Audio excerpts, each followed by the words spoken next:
குடியாத்தம் வலம்புரி விநாயகர் கோயில் கும்பாபிஷேகம். குடியாத்தம் வேலூர் மாவட்டம் குடியாத்தம் பிச்சனூர் காளியம்மன்பட்டி கந்தசாமி நகரில் அமைந்துள்ள ஸ்ரீ வலம்புரி விநாயகர் கோயிலில் வலம்புரி விநாயகர், பாலமுருகர், ஐயப்பன், மாதா புவனேஸ்வரி, துர்க்கையம்மன் கோயில் களம் மற்றும் நவக்கிரகங்களுக்கு மகா கும்பாபிஷேகம் நடைபெற்றது.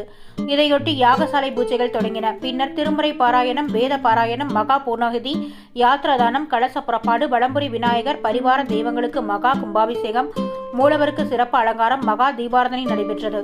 சுமார் 2000 பேருக்கு அன்னதானம் வழங்கப்பட்டது.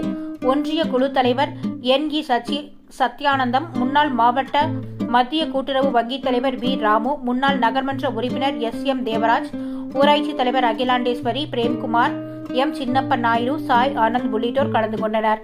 கும்பாபிஷேக ஏற்பாடுகளை விழாக்குழு நிர்வாகிகள் KS Jayaprakash, P Saravanan, G Shanmugam, P Gunasekaran, C துரை, R புருஷோத்தமன், V மொகிலி உள்ளிட்டோர் செய்திருந்தனர்.